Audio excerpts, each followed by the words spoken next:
Good afternoon, and thanks for clicking on to today's Tropical Outlook. It is Saturday, what day is it? It's Saturday, the 20th of July.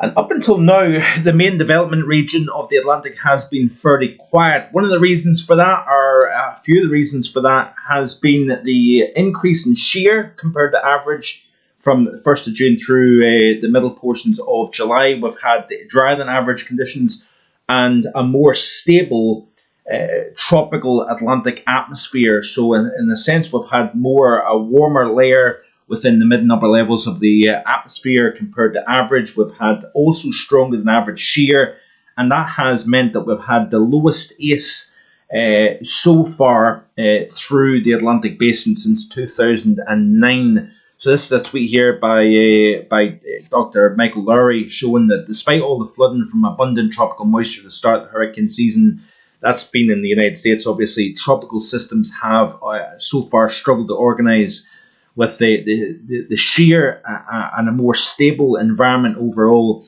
playing a significant role. This is a tweet here by Dr. Phil Klotzbach. This is shear from 200 to 850 millibars.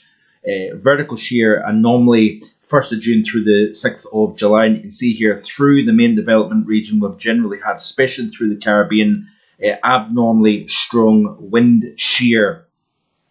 So that is that. Another factor has been the MJO has been stuck in the East Indian Ocean across the maritime continent and in the West Pacific. We've had a lot of subsidence over the Atlantic Basin as well. We have obviously had 3 named systems so far, but they have generally been, apart from Arlene, that developed and then dissipated within the space of a day or two. We've had the in-close development, which is normal for the early portions of the season. But we do have a couple of interesting things to note. The MJO is moving into the East Pacific, so we need to watch out for redevelopment of the Mexican Central American coast. See here as we play through the GFS ensemble, this is a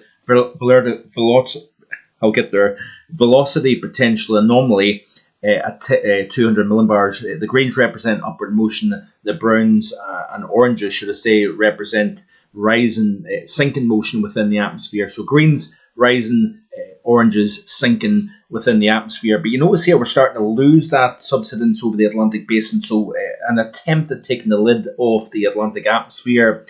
You can see here as we play through that we're starting to see greens showing up a little bit further south than you would like to see. But generally speaking, notice here by the time we reach the 24th, this is upcoming Thursday, the 24th, we've got greens in the central and western portion of the tropical Atlantic Basin.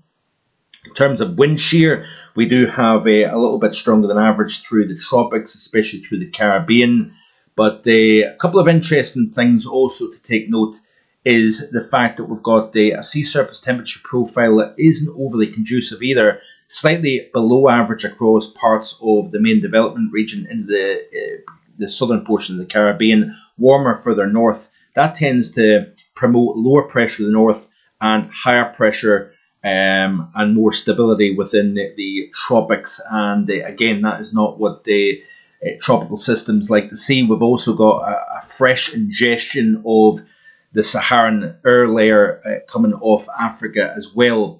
But that all being said, we do have the first little notable feature embedded within the intertropical convergence zone that may try to peel northwards ahead of north of that convergence zone.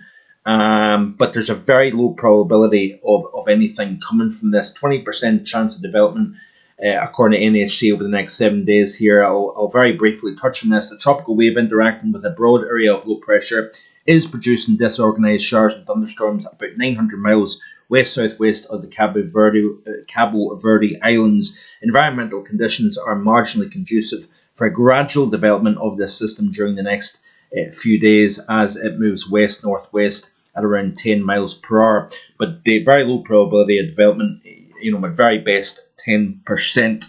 So, according to the latest visible satellite imagery here, you can see how things are looking. So in terms of the global tropics, we've only got one entity that is on the table at the moment, Tropical Storm Whippa, and that is just off the southeast China coast. But it's all quiet Indian, Atlantic, and East Pacific at this moment in time.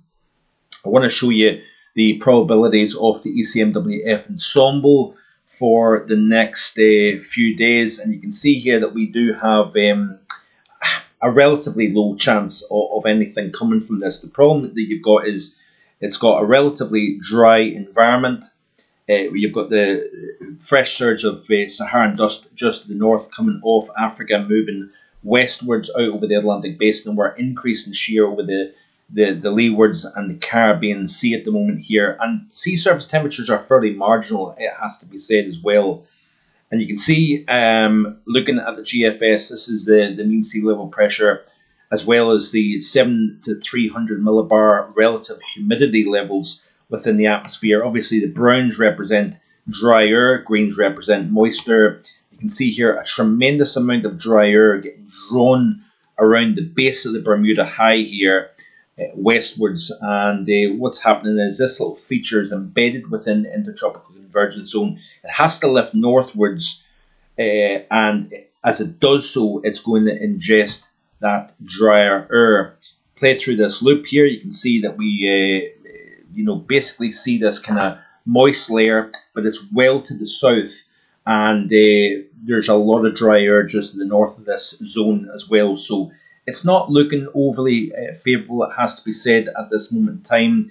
Another factor to consider is the fact that we've got an increase in shear within this dry zone also. So there's a lot of things going against any form of real development from this feature as we go through the next 5 to 7 days, hence why the NHC has a very low probability. This is the latest IR imagery then. You can see this is the cluster of thunderstorms that the NHC is keeping an eye on, but look at the lack of anything really, even cloud cover to the north of that. We've got sunshine, we've got dry air, we've got wind shear, all in play at the moment.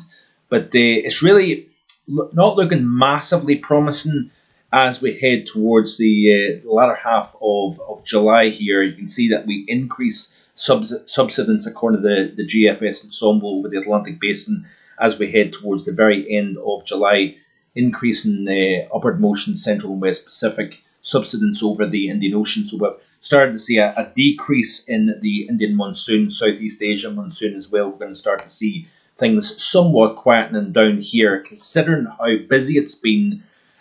Give or take the lag, that we had a sharp drop off there during was it the early portions of July? I think it was either mid to late June or early July. I can't remember what it was. It came off a very early start.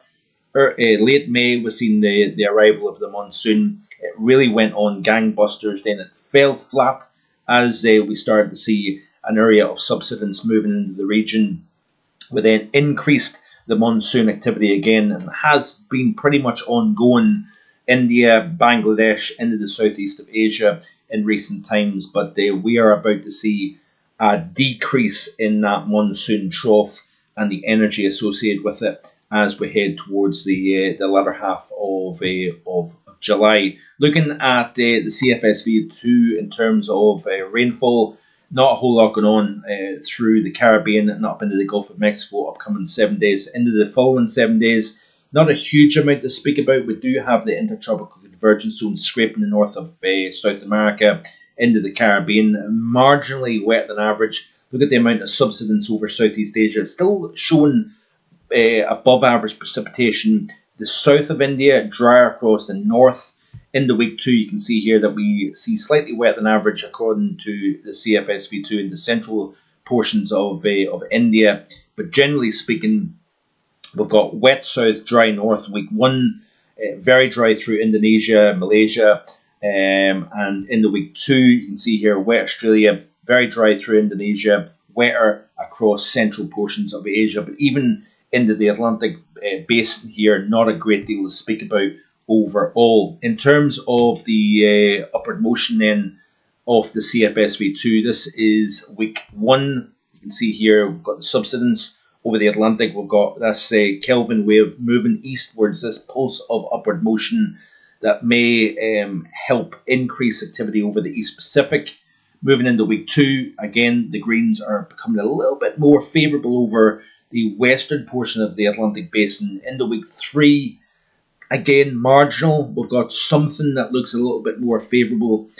Central and east portion of the Atlantic Basin, not so much. And then as we head towards the end of through the month of August, it's looking as if we're seeing quite a large-scale subsidence over the Atlantic Basin here. So a real lack of warmer than average waters within the tropical Atlantic, increased shear, dryness at the moment here. There's a lot of things going against a sharp uptick in activity, it has to be said, as we move towards the early portions of the busier part of the season. So as we head into the month of August, you would expect to see activity increase.